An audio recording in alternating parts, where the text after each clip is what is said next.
ज्ञानतिमिरन्धस्य ज्ञानाञ्जनशलाकया चक्षुरुन्मीलितं येन तस्मै श्रीगुरवे नमः। नमो ॐ विष्णुपदाय कृष्णप्रेष्ठाय भूतले श्रीमते भक्तिवेदान्त स्वामिनिति नामिने। नमस्ते सरस्वती देवे गौरवाणी प्रचारिणे निर्विशेषा शून्यवादी पाश्चात्यदेशधारिणे। वंशकल्पतरुभ्यश्च कृपासिन्धुभ्य एव च पतितानां पावनेभ्यो वैष्णवेभ्यो नमो नमः। हे कृष्णा करुणा सिन्धु दीनबन्धु जगत्पते गोपेश गोपिकान्त राधाकान्त नमोस्तुते। तप्तकाञ्चन गौराङ्गी राधे वृन्दावनेश्वरी वृषभानुसुते देवे प्रणमामि हरिप्रिये। श्रीकृष्ण चैतन्य प्रभु नित्यानंद श्री अद्वैत गदाधर श्रीवासदि गौर भक्तवृंद। हरे Krishna Krishna Krishna Hare Hare Hare Ram Ram Ram Hare Hare.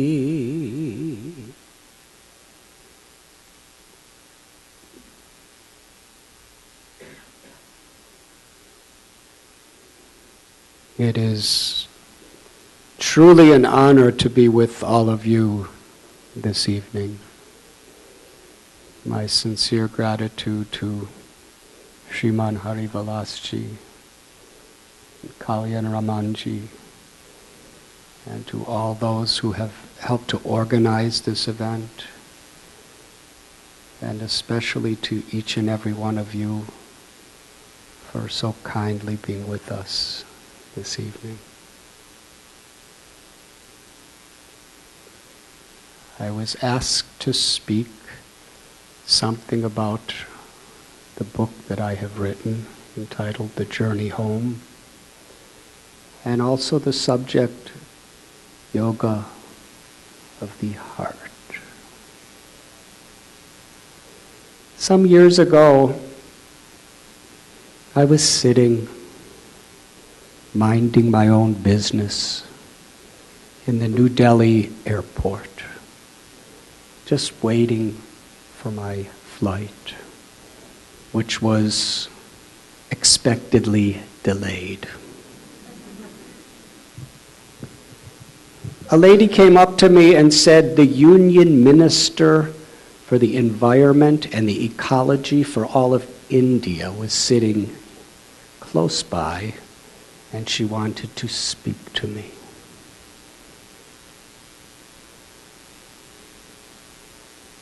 After a very cordial exchange of welcomes, she launched into a serious challenge. She said, "What are you yogis and swamis and sadhus doing about the environment? The rivers are being polluted so much that they are literally poisonous, and tens and millions of people are drinking and bathing in that water every day. Fish are dying in the oceans. The air is polluted. There's massive amounts of toxic waste being put into the earth, and you're sitting in your ashrams and in your forests meditating and praying and chanting your mantras. What are you doing for the ecology?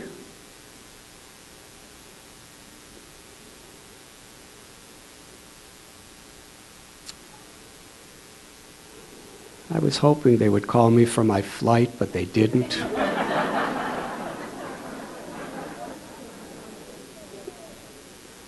And suddenly people started gathering around to hear, what is the sadhu going to do in this situation? I replied, if a person has boils on their body due to a disease in the blood, then yes, you have to deal with the symptoms. But at the same time, if you don't find the root cause, the boils are going to recur again and again and again. Similarly,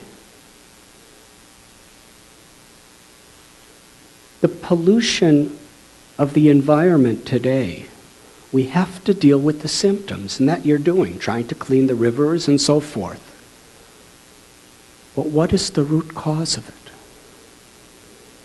It is pollution in the ecology of the human heart. Toxic greed is what's causing people to pollute the world. Unless that is clean, even if you clean every river, the ocean, all the land and the air, it is guaranteed it will all be polluted again. The root cause of the problems of the environment is pollution in the ecology of our minds. Spirituality, yoga, true religion is meant to achieve this purpose. Transformation of consciousness. To transform arrogance into humility. Greed into generosity. Selfishness into a desire to selflessly serve.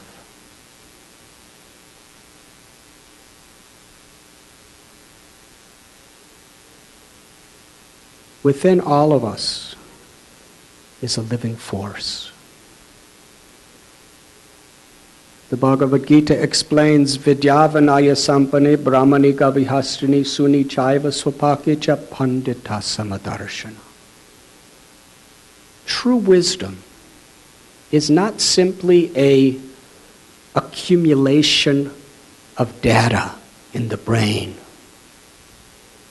True wisdom is the capacity to see every living being with equal vision.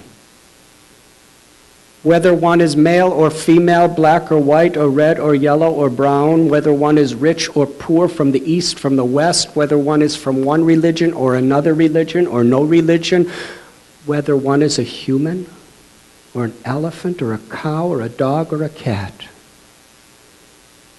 Wherever there's life, there is a sacred part of God. In the Bhagavad Gita, Krishna explains, Aham bija pradapita. I am the mother and father of all living beings. The conscious living force within us is Satchit Ananda, eternal, full of knowledge and full of bliss. That's who we are. We're living in this sacred machine of the body and the mind. Seeing through the eyes, hearing through our ears, tasting through our tongue, feeling through our flesh, thinking through our brain, loving through our heart. But who is the witness? Who is the living force within this body? Who is it that makes the difference between a living body and a dead body? When we recognize and understand the living force within ourselves, that is called self-realization. Then we can appreciate and love unconditionally the living force within every living being. Then there is actual, deep, spontaneous respect and honor toward life. And in that is satisfaction, where we don't need to be egoistic and greedy and envious. We don't need to compete on the basis of this ego and greed with each other. Rather, we can have healthy competition that's ultimately meant for everyone's good. Unless human beings learn this art of cleaning the ecology of the heart, that's what meditation, that's what prayer, that's what chanting of mantras is for. Cheto darpanam marjanam bhavamaha davagni nirvapanam. To cleanse the heart of all these anarthas or unwanted dirty things that cause us to pollute others and pollute the world. And allow the true love of the true self, the Atma, the soul, to shine through in whatever we do. Whether we're doctors or lawyers, or farmers or engineers, or politicians or soldiers or housewives or teachers or students, or even swamis. Whatever we do, we're meant to work together for this purpose.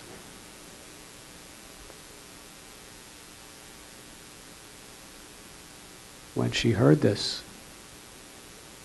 the union minister folded her palms and said, "Swamiji, thank you very much. We must all work together."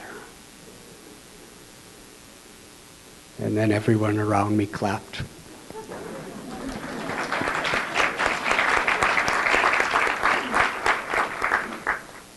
And there was still a delay on my flight.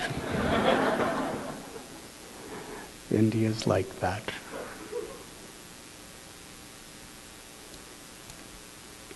There's a beautiful verse in the Srimad Bhagavatam, which Kalyan referred to. Savai pungshang paro dharmo yato bhaktir hokshaje ahoiti apratihata yayatma suprasidati. It explains the supreme dharma. Dharma means the supreme occupation, the supreme religion, the supreme spiritual path. It's not about being a Hindu or a Muslim or a Christian or a Jew or a Jain or a Buddhist or a Sikh or a Zoroastrian or a yogi or a yogini. True religion is that which brings us to the state of consciousness where we want to serve God and show compassion to others with unconditional love. Unconditional means not in any way affected or disturbed by selfishness, egoism, or any obstacles or impediments that come before us. To love God is expressed in this world through deep and true compassion to all beings. Wherever we find that quality, that is true religion. Unfortunately, because human beings are so inclined toward identifying with superficial things. What my guru, Srila Prabhupada, would sometimes say,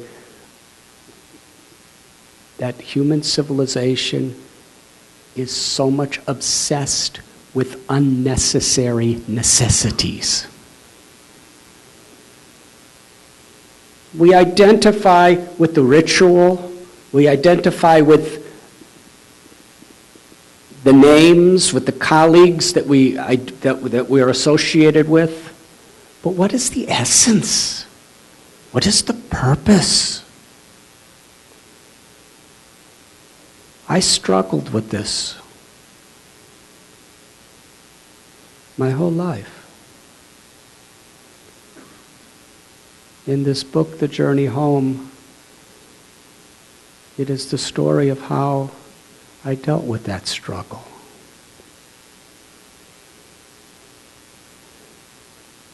I was born in 1950 in Chicago. When I was 4 years old, my parents, they bought a plot of land and a house that they built for $2,000 down.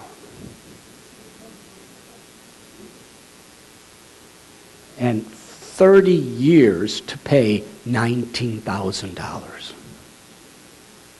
So they could afford it. It was in a place called Highland Park.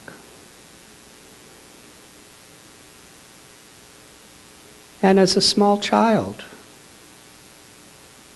some of my friends, their parents hated me and even said that God hated me.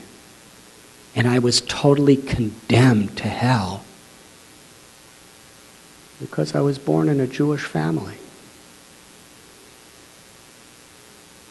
When I heard this at 7 years old,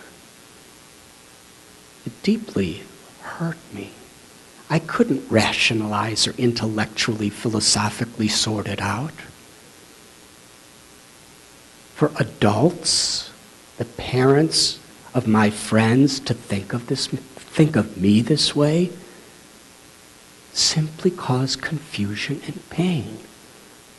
What is this God that inspires so much hatred? That's what I was thinking. Because everyone was telling me that God is the God of love. But it just didn't seem that way.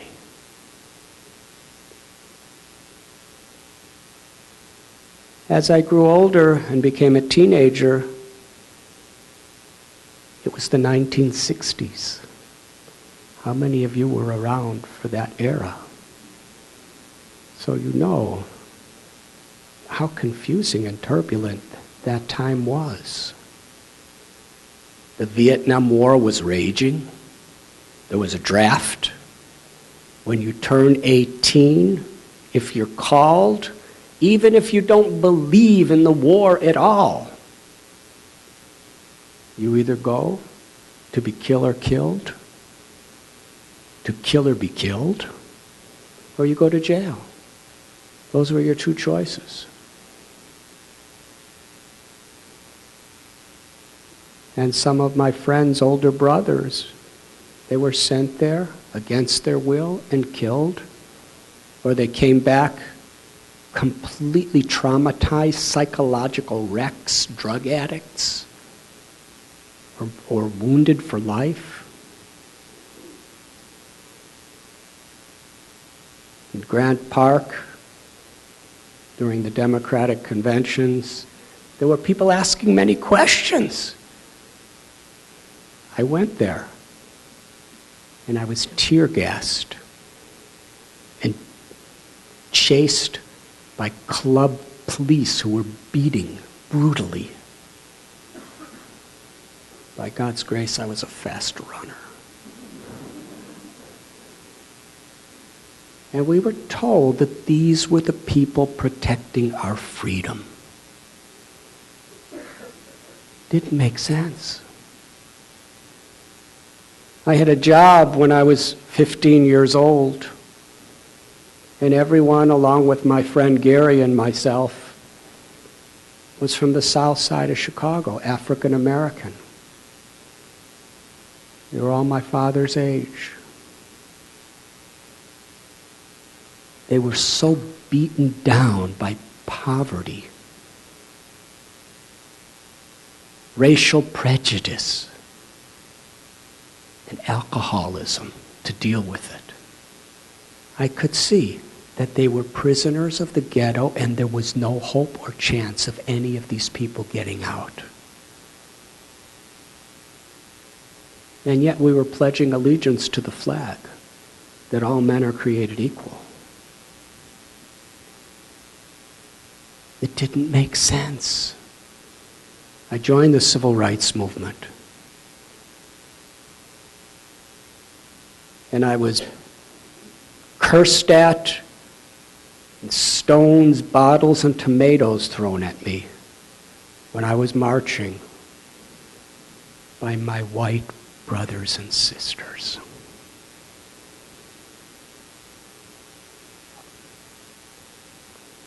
In the counterculture, we grew our hair long, not as a fashion or a style, but as a statement of what we believed, that there has to be a change in this world.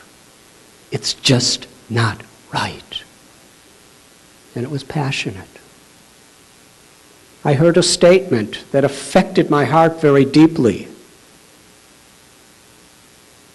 If you don't have an ideal, if you do not have an ideal that you are willing to die for, you really have nothing very important to live for.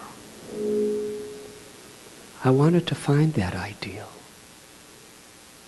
But gradually I was seeing in the counterculture, which is infused with rock and roll musics, marijuana, LSD, free sex, demonstrations, anarchy,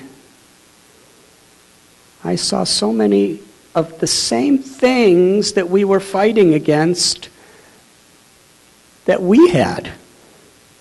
There really wasn't much of a difference. It was just a different fashion, a different cause.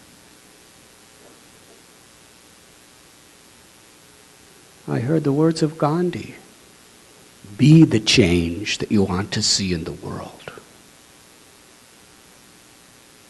Little by little, I came to the conclusion that if I actually want to be that change, it has to take place in myself on a spiritual level.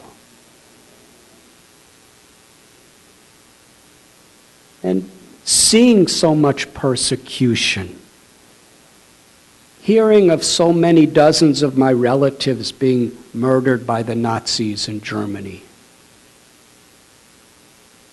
I really believed that there was an essence that was common in all the great religions of the world.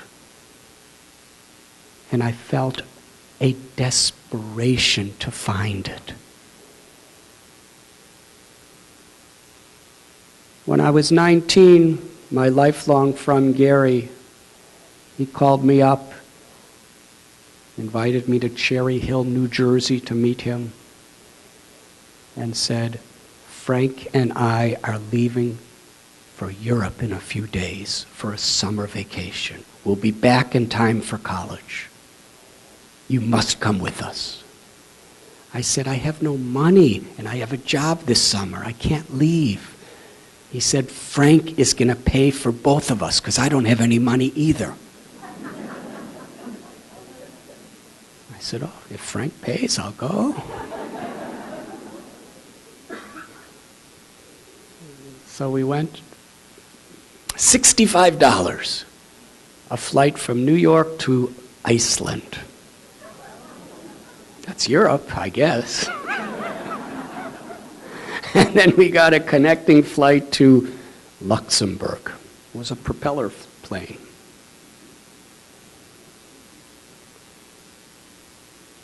Oh, we were so happy.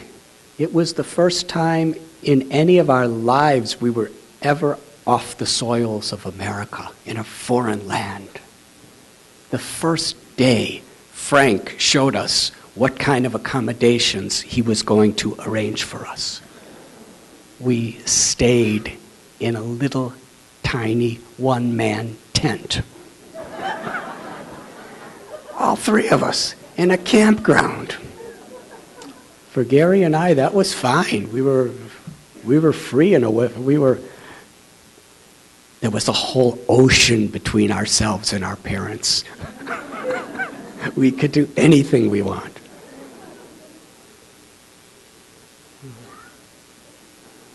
The first day, Frank got robbed. And he said, "I'm going home. We can't make it without any money." And he left that same day. And Gary and I said, "Well, we've come this far. It's not about money. We're on a spiritual quest." So we had to really depend on a higher power. And it's a long story. But we decided that we would hitchhike. Do all of you know what hitchhiking is? I don't know if you do it these days, but you stand like this on the side of the road at the mercy of whatever driver comes by. And we decided whoever picks us up, wherever they're going, that is where God wants us to go.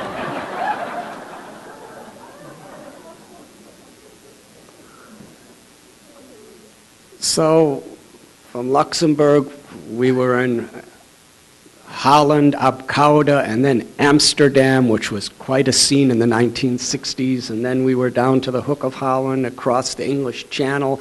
And then we ended up at the Isle of Wight Rock Festival, the biggest rock festival of the whole generation, with over 500,000 people and all the greatest bands. And they were playing and playing.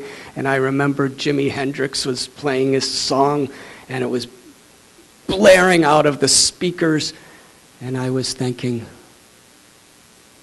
that there's a calling in my heart that's louder than all this music, and it's silent, and it's calling me away from all this. But I didn't know exactly what it was. A few days after that festival, Jimi Hendrix died, just a few blocks from where I was staying, or a mile or so, near London. And I was thinking, he has incredible talent, fame, money, everything everybody could want. But overdosing? Was he satisfied? My hope in the counterculture died along with him. And I started spending almost all my time in cathedrals and monasteries and synagogues and in museums, trying to figure out life, trying to connect to myself. And it's a long story. But eventually Gary and I were living in a cave on a mountain in the Greek island of Crete on the southern coast. Oh, I've lived in a lot of caves since then. I would rate that as a 4-star cave.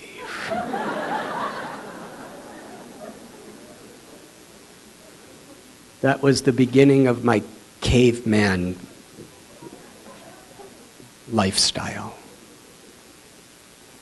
But every day I would go to the top of a mountain and pray and meditate and read spiritual books from sunrise to sunset. And every day Gary would go down to the seashore to do the same.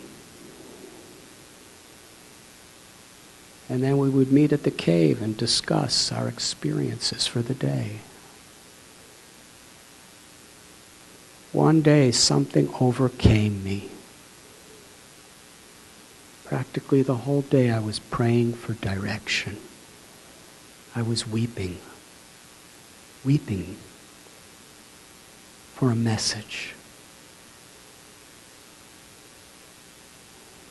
As the sun was setting, the most beautiful sunset I have ever seen. Just indigo, gold, beautiful colors in the clear sky over the Mediterranean Sea. The light of the sun was dancing in such an incredibly beautiful way upon the waves of the sea.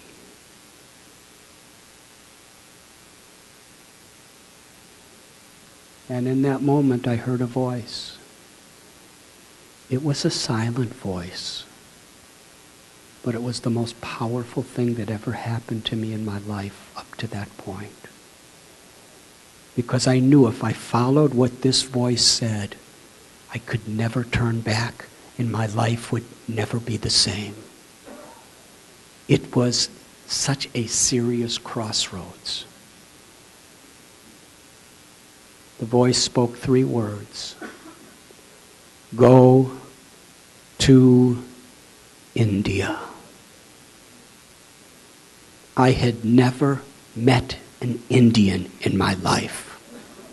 I had never eaten Indian food in my life. I had no idea where India was.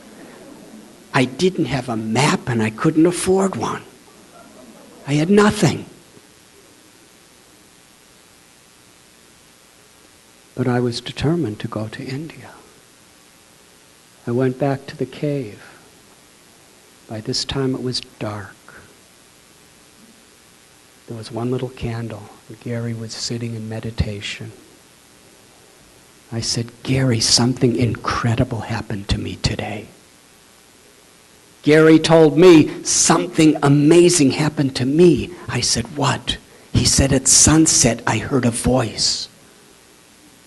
I asked him, what did the voice say? He said, you won't believe me. I said, I really think I will believe you. He said, no, you won't believe me. This is too incredible. I said, well, just tell me. I will believe you. He said, it spoke 3 words. What? We were on the stone floor. I slid closer to him. He said, I heard this voice say, go to Israel.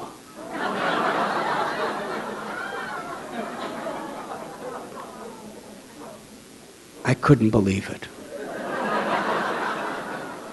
I said, where? He said, I told you wouldn't believe me. I said, no, I believe you. I just didn't hear you properly. Where? He said, Israel. We should go to Israel together.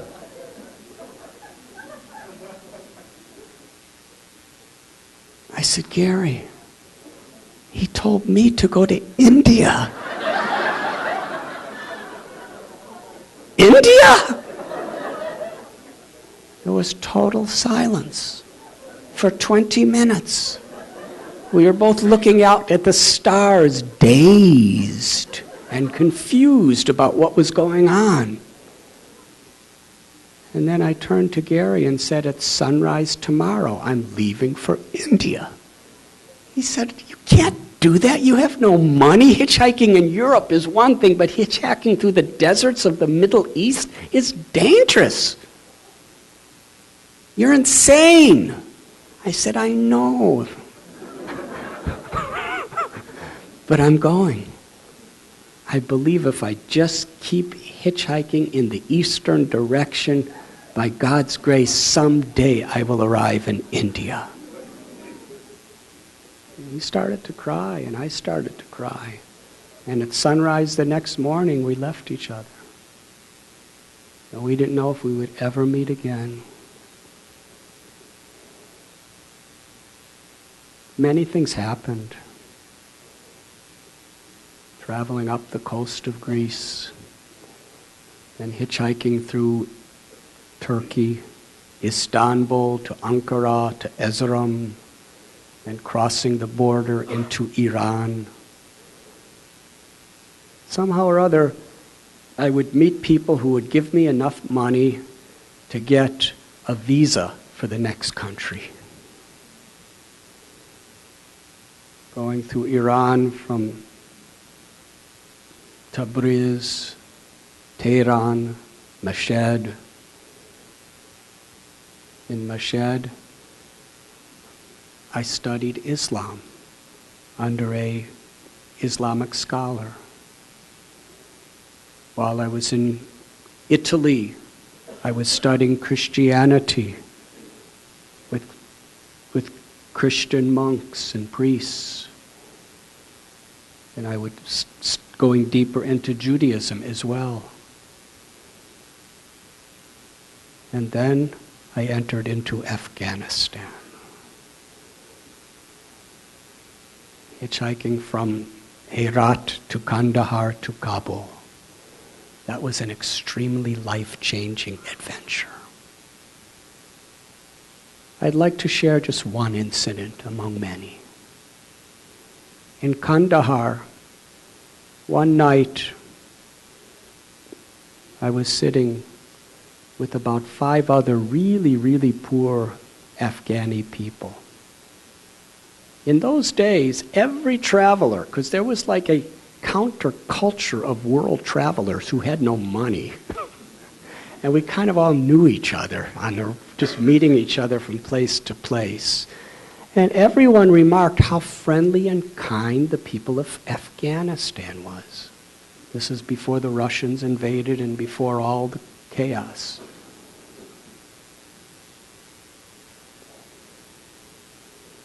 I learned a lot, an incredible lesson from a mongoose that slept in my long hair as a nest one night. You could read the book if you want to find out about that. But one evening, I was sitting in a little shack, which was a tea stall, with about 5 men just crouched down on the dirt floor, drinking tea. And this boy, about 16 years old, came in. He was holding just a little branch from a tree. On one side was a rusty nail with a tin can on it. And across the tin can was a wire that was nailed to one side and then nailed on the other side. And it was a musical instrument. He thumped it, going boom, boom, boom, boom, like that. He was emaciated thin, wearing torn, filthy rags. But what really made my heart quake was he is blind. His eyes were swollen, disfigured, and discolored.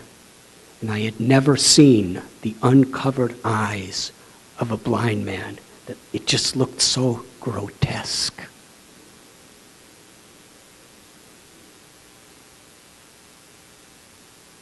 He practically had no teeth. As he plunked his instrument, brung, brung, brung, he sang. He sang his love for God, Allah. As he was singing, the smile on his face, the tears coming from those eyes. He had a supernatural joy that lit up the entire little room. And all of us were mesmerized. We couldn't leave as he was singing. I didn't know what he was saying, but I could feel his love for God. And I remember thinking at that time, I have never in my life met anyone that looked so happy as this boy. And this was a serious culture shock for a suburban American boy. Because I was taught my whole life that if you have good health, and you have a good education, and you have wealth and prestige, you'll be happy. This boy had none of that. But he was happier than anyone I ever had seen in my life, because he was tasting the sweetness of devotion to the Lord within his heart. And he was radiating and spreading the sweetness of his joy to anyone who came around him. That was a culture shock. That was very transformative in my journey. Eventually, the Indian border. I had so many diseases on the way. I had so many life-threatening experiences, so many incredible experiences. I really felt that I had aged about 30 years in that 6 months. And here I was, finally, just a few meters away from India. All that was between me was an immigration agent. I had a valid passport with a valid Indian visa. I was covered with dust. I weighed about 110 pounds because I didn't get that much food on this way. But I was so much anticipating. And I gave her my passport, and she looked at me and coldly inquired, "How much money do you have?" I said, "Well, I'll show you everything I have." And I looked through my little cloth bag, because almost everything I had, my sleeping bag was stolen on the way. But I had a little cloth bag with a couple books. I only had the clothes I was wearing. I remember exactly. I had 26 cents in about 5 different currencies. She said, "You need minimum $200 to enter India." I said, "Well, I have a visa." She said, "We have enough beggars. We don't want another one. Go back." I begged her. I pleaded with her. I did everything within human power to convince her, but she got more and more and more angry. She considered me disobedient. And ultimately she had the guards point their rifles right into my face to tell me, "Go back." This was impossible. Now please understand the predicament. India and Pakistan had already been through 2 wars. They were vicious enemies. A year from the date I was there, they were going to have another major war. And I was in the no man's land between the two. I only had a one-way visa to Pakistan. I couldn't go back into Pakistan, and I couldn't get into India. And there were no hotels or phone booths in the no man's land. I was trapped. I'd go under this tree and just pray, and then go back to the immigration agent, and she would chase me away. And this went on for 6 hours.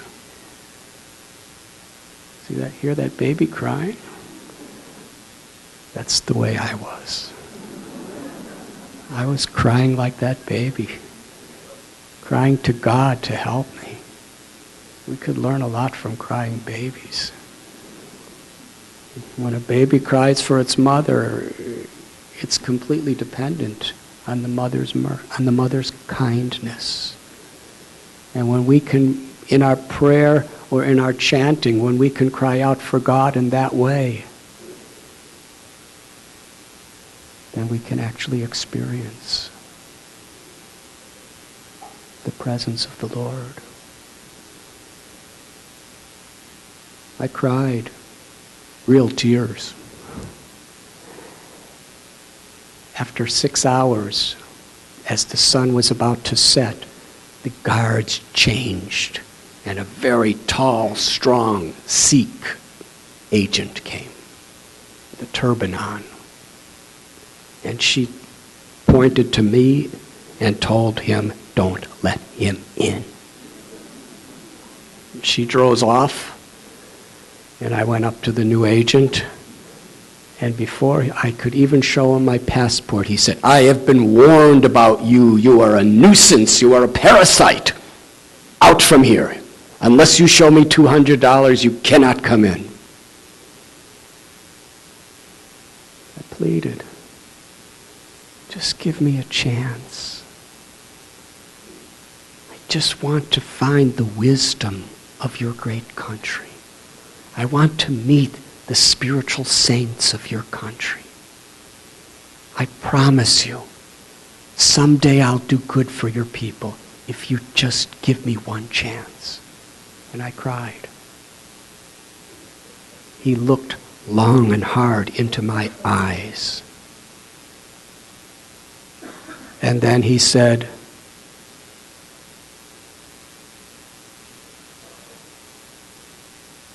"Sometimes a man must follow his heart. My superior officer has ordered me not to let you in. But I am going to give you the chance that you are crying for." And he stamped my passport.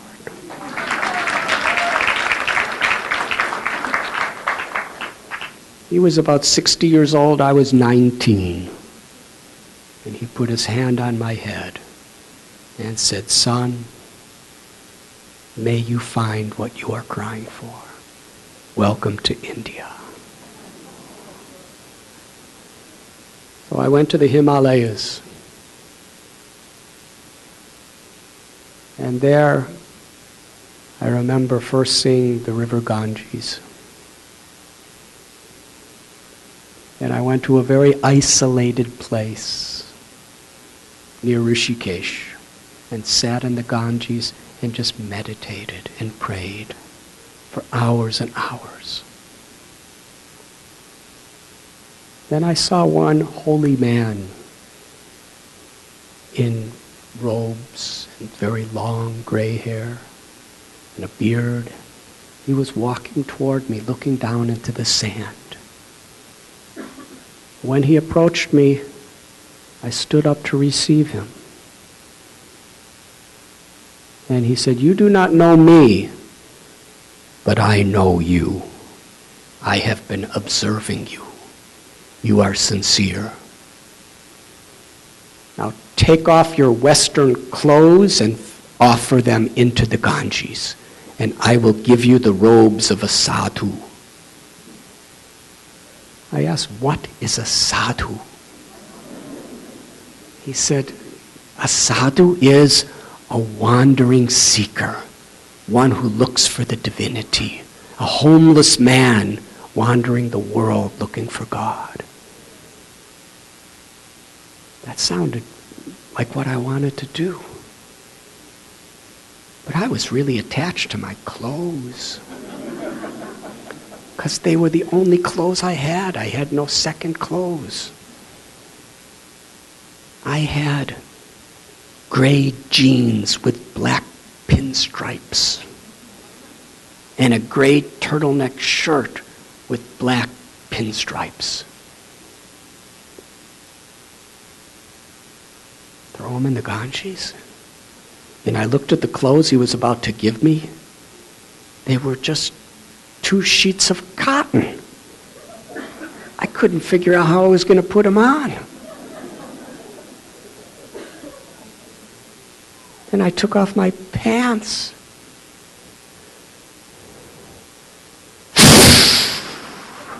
Swept away by the very rapid current. And then he told me I had to offer my underpants. this was becoming a serious test. My underpants, I was convinced there was nothing like this for thousands of miles that I would ever get again. They were fruit of the loom underpants. And he gave me this piece of cloth and wrapped it around me and said, now take off your underpants. Gone. And then I wrapped one piece of cloth around my waist, and then I wrapped another piece around my upper body. And then he gave me these 2 strands of cloth to make underpants. They were a loincloth, or kopan it's called in Hindi. Then he looked at me and said, the Ganges will become your mother. She will reveal this in time. And then he walked away. And to this day, I've never seen him again. But I decided to sit on a rock in the middle of the Ganges River and meditate and pray from sunrise to sunset every day. Then after that, I found a cave in the forest of the Himalayas. It was a 2-star cave, very simple, where I dwelled in. And as I was sitting on this rock, the most extraordinary lessons were revealed to me, which are hard to describe with the short amount of time we have tonight. But I remember watching the Ganges. She was so beautiful. Crystal clear, deep aqua blue, flowing with such fast current. And the swirls and the ripples of her waves were so beautiful. I was thinking, no human artist could possibly capture the true beauty of what I'm seeing. But the nature of the beauty, as soon as it is created, it disappears. It's always changing. And what lesson I learned from this? It's just like life. Everything that's beautiful or everything that's not beautiful, whatever we see, everything is constantly changing.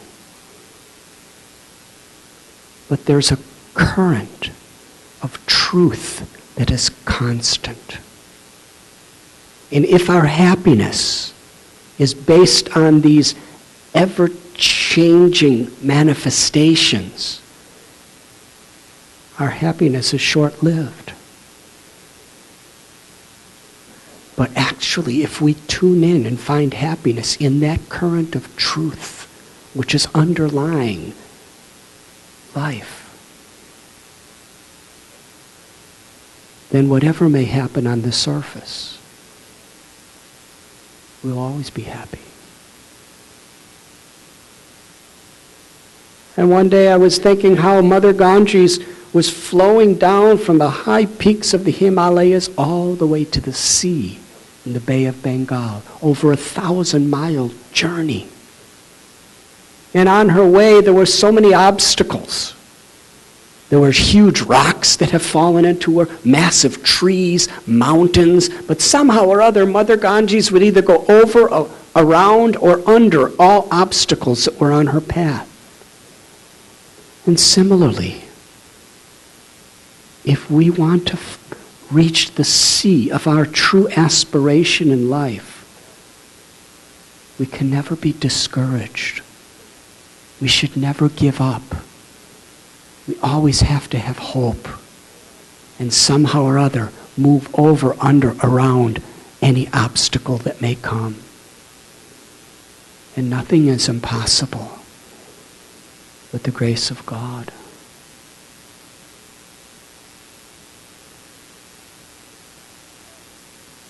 In the journey home, I tell many such lessons I learned from the Ganges. And I realized she was my mother.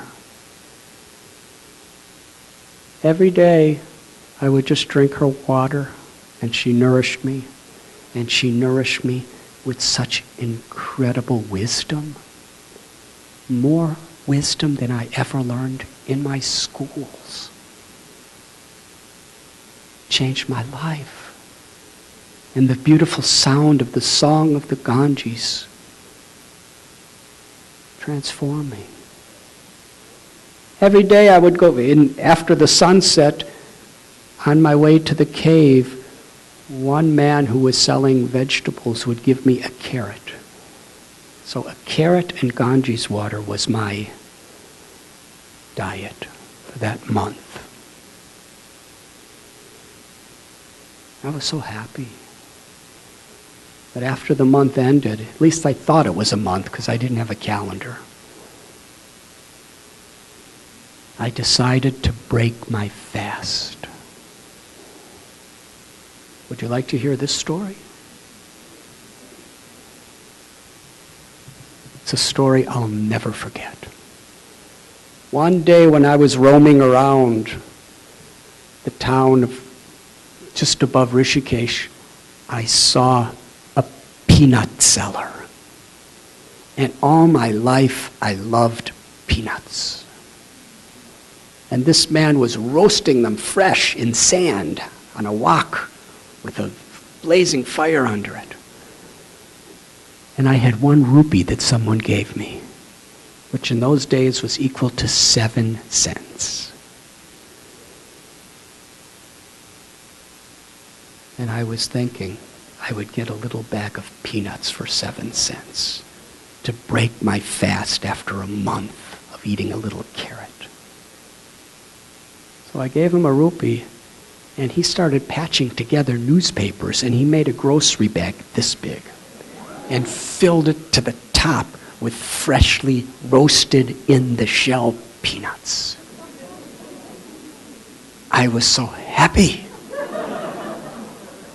But it's the custom of sadhus, you don't eat in public. So I was taking this bag of peanuts back to the cave.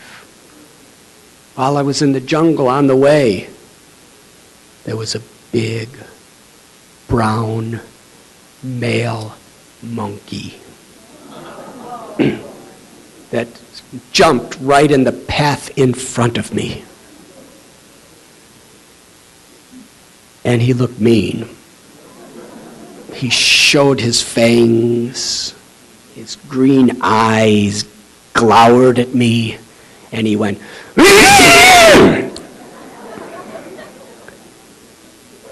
he was another kind of immigration agent. I always had trouble with immigration agents everywhere I went. He leapt right at me, screaming, showing his teeth, and he jumped and kicked me with his hind legs really forcefully, and his face was inches against mine, and he went, and then he grabbed the bag of peanuts and ran away. Some of the peanuts fell, and I was just about to pick them up, and 3 little baby monkeys grabbed those little peanuts and ran away. I was not left with a single nut. I was thinking how unfortunate I was. Because I had such expectations, such anticipation, and such hunger. My stomach was churning for those peanuts. But then I was thinking, what am I supposed to learn? That's the most important thing in life. Whatever happens, what wisdom we get from it, how we grow. How compared to the experiences I had of spiritual feelings, all the things of this world are like peanuts. And how people, they lie, they cry, they die for some of these peanuts. But they do not know that at any moment, the monkey of somebody else's greed, or the monkey of death is going to steal away all our peanuts. What really is important in life? Do you know something? This happened 41 years ago, and I still consider that male monkey one of my gurus in life for teaching me what really I should believe is of true value. Anyways, I went to live with Maharishi Mahesh Yogi, and then I went to live with Swami Chidananda, and I lived with Swami Rama and J. Krishnamurti and Swami Satchidananda and so many, Anandamayi Ma. I lived with many saints in India, and they treated me just like their own child. I lived in a cave with one yogi named Tatwala Baba, who I was told was the greatest yogi in all the Himalayas. And he sat in meditation for sometimes 10 to 12 hours a day without moving, without even going to the bathroom. And I sat next to him, but I was moving sometimes. But just sitting near him in a cave was quite an experience. And after I left him, I went higher into the Himalayas, and I'm going to tell just a couple stories because I think I should end soon. Do you mind if I tell a couple more stories? I went a little higher into the mountains. I was all alone. I came to a clearing in the forest, and what I saw horrified me. There were people, some in rags, some naked, emaciated, in total poverty, just living on the ground. Some of them, they dug holes in the ground and buried themselves with dirt against the cold of the Himalayan nights. But what struck me most is many of them had no fingers. They had deformed faces with their noses melted away. I had entered a leprosy colony. And suddenly, about 20 of those lepers surrounded me tightly so I could not move and put their bloody stubbed fingers in my face and screamed out, "Bakshish! Bakshish!" which means give me charity. I didn't have anything, not even the peanuts. But I didn't speak their language, and they didn't speak my language, and they couldn't believe that a white person didn't have anything. They wouldn't let me go. The breathing of their breath,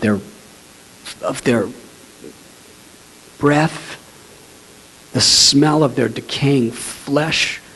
I was nauseous. I was sick, and they were putting their bloody fingers in my face.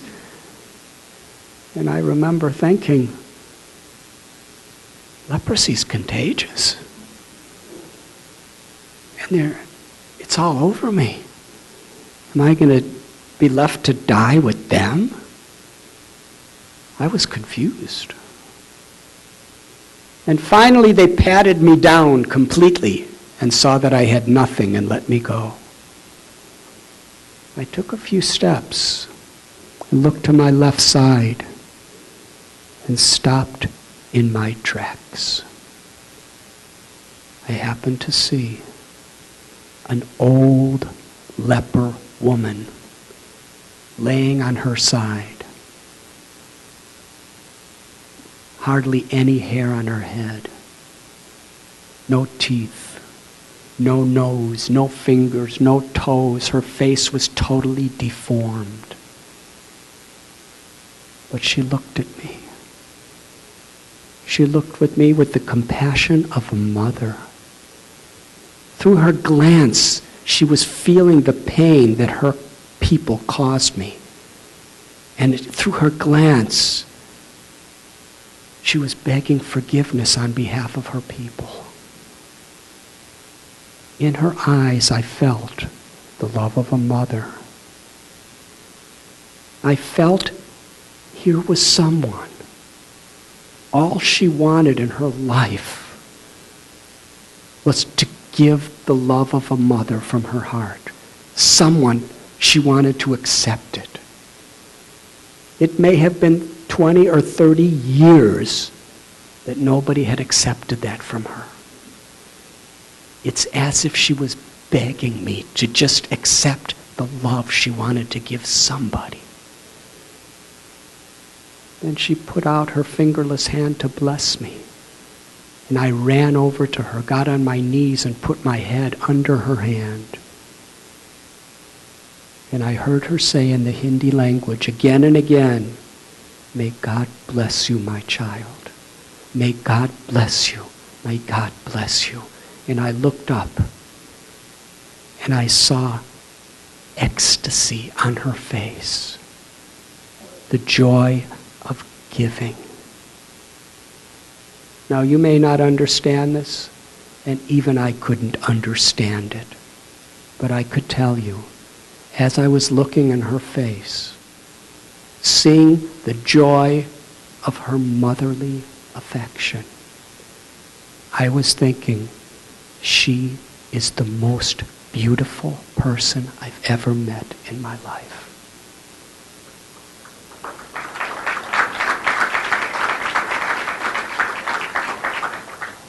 After I left her, we were both crying. I went to the river and contemplated. What is real beauty? Real beauty is the love of the heart. Real beauty is not simply the external features that are ever changing in a person. And if only we can connect to that beauty within ourselves and connect with that beauty within others, then there is real relationships, deep relationships, spiritual relationships.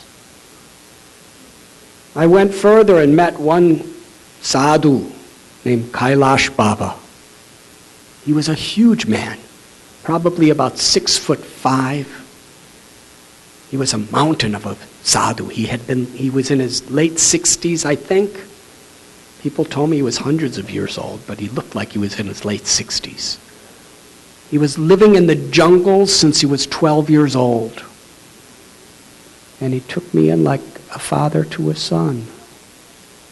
And he taught me how to live in the jungle, what leaves and herbs and fruits you can eat. If you get sick, what medicine you can take, just in the forest. How to beg with integrity.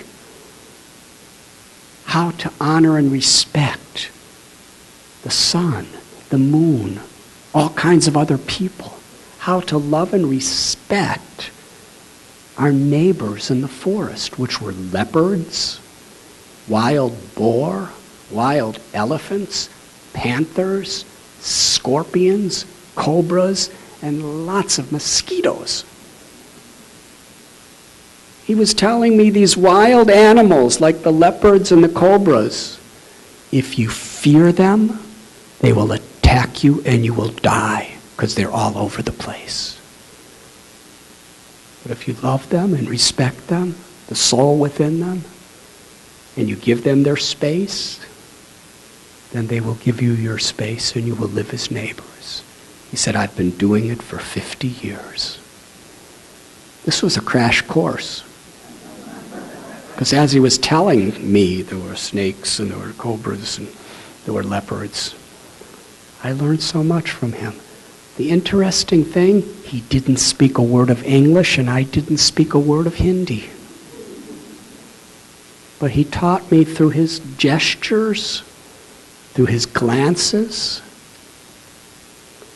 And I realized then that real teaching is heart to heart.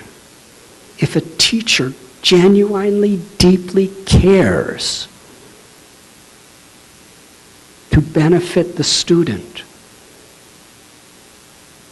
then that can cross beyond all barriers, even language barrier. The communication is of the heart, because there was concern. I was eager to learn, and he deeply cared about me. Eventually, after traveling the Himalayas, I came down to the plains, and I went to Bodh Gaya, the place where Buddha reached enlightenment, and meditated under the tree that Buddha sat under, and learned from Zen Buddhist masters and Tibetan Buddhist masters and Zen and Burmese Buddhist masters. And then I went to Calcutta, where I stayed with Mother Teresa for some time. And then I traveled across for a meditation course in Mumbai. In those days, it was called Bombay. And I was meditating about 12 hours a day in this little hut with a Buddhist meditation teacher. And one day I just decided to walk. So I just walked and walked and walked. I was barefoot, wearing the same old robes that sadhu gave me a year before. And I was walking and walking and walking. It was very crowded streets, very busy. And I came to a stoplight, and I saw a giant sign that said, it was advertising a spiritual festival.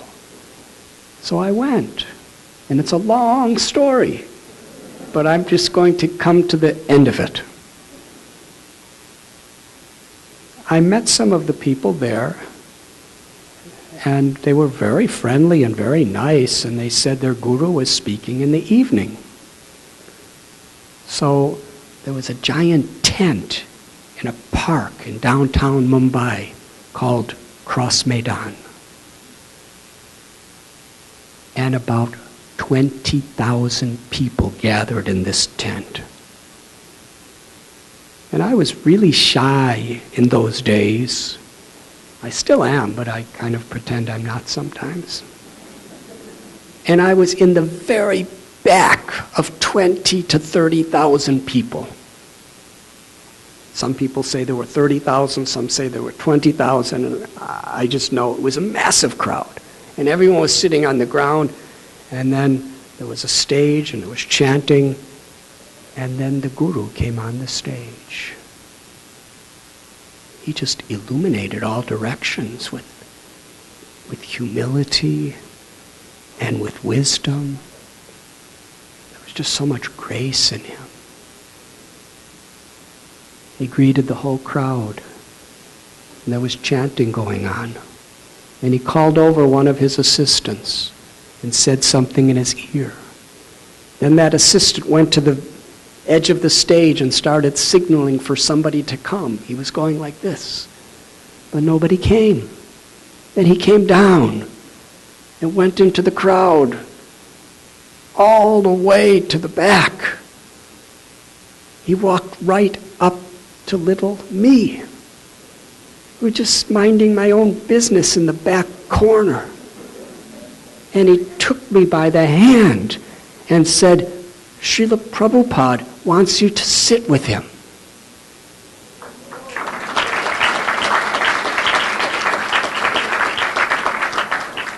I said, how does he know me? And he didn't give me any answer. He just pulled me. And as you could see from whatever I've said so far, I was quite pullable in those days. So he just pulled me through all these thousands and thousands and thousands of people and brought me right up to the stage. And brought me right up to the Guru, Srila Prabhupada, who so warmly and compassionately welcomed me and invited me to sit not far from him. And that was the first meeting with my beloved spiritual master. I stayed with him for about 14 days, but I didn't accept him as my guru. My heart was saying, this is your guru. But my mind and intelligence were saying, no, no, you have to go and see more. So I took leave of him, and he blessed me in such a special way. And I went down to Ganesh Puri, where I live with Swami Muktananda. And then I went up to Dharamshala, where I live with the Dalai Lama. And I went so many other places. And I'm going to tell you one more story. Do I have time, or is it ended? It's ended, so I'm not going to tell you. But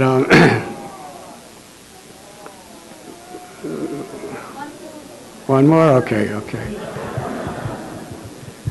I was in Nepal, and I was in a rice paddy. And it was so expansive. There was no houses, no trees. It was just a rice paddy. And you know how rice paddies are? It was during the monsoon rain season, so the paddies are thick, slushy mud where the rice grows. And then there's little borders about a foot wide you could walk on. And I saw, as I was walking in the Kathmandu Valley near Swayambhunath, massive rain clouds forming in the sky. And I was going to look for shelter because I only had one set of clothes. But there was nothing. And there was absolutely no one, as far as the eyes could see, except one little old man who had an umbrella about 100 yards ahead of me. So I ran, careful not to fall in the rice paddy according to the little border, and I ran up to him, and we stood under the same umbrella, and he was walking, and I was walking right behind him. And I was not getting very wet either. I was right behind him, and he never turned around to see who I was, because I guess he might slip. It was a massive storm. About 20 minutes later, the rain subsided, and I said, "Thank you." And he turned around, and we both gasped, and he dropped his umbrella in the mud. It was Gary.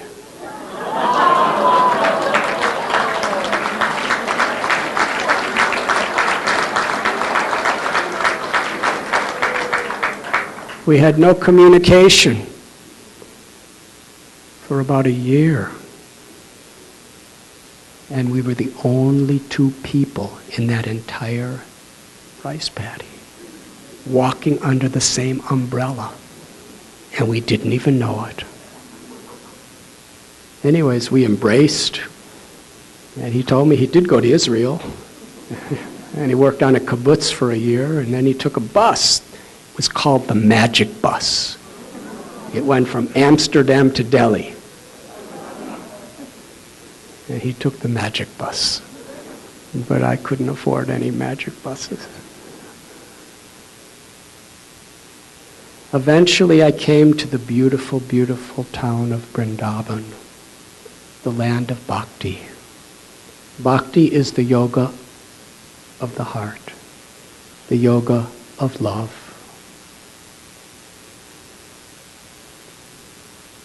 Bhakti is the path which in my study I found to be the very foundational essence of all great religions. Bhakti is devotion. Lord Chaitanya and my guru, who I met in Vrindavan later, taught me that Nitya Siddha Krishna Prema Sajja Kabunoi Sravanadi Sudhi Cheti Kori Yudoi. That prema, love of God, is within the heart of everyone. It is our true nature. It is our essence. It is our highest potential. And it is forever. It simply has to be awakened. Bhakti is the process of cleaning ourselves of all the things that block that love within our heart and awakening that love. And this kirtan, or the chanting of the holy names, these are divine sound vibrations. God is not different than the name of God. And these vibrations, these mantras, awaken the love that is within us. And when there is love of God awakened within our heart, it manifests as compassion to all beings. There's no greater joy, there's no greater fulfillment than connecting with that love. The most fundamental need of every living being is to love and to be loved. Why? Because that is our inherent nature.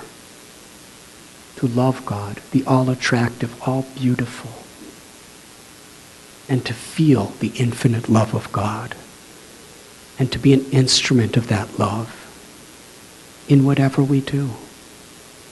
Whether we're engineers, business people, whether we're farmers, or doctors, or lawyers, or politicians, students, teachers, housewives, or swamis, whatever we may be, we can express our love for God and compassion for all if we connect to that essence within us. Bhakti is the path of tuning in to the grace that is within us all and pervading the entire universe. But somehow or other our consciousness is tuned into so many other things. But when we tune in, we find something so beautiful. In the land of Vrindavan, I discovered, or let us say, it was revealed to me, what I was yearning for, what I was crying for, what I was longing for, in the yoga of love. I thank you very, very much.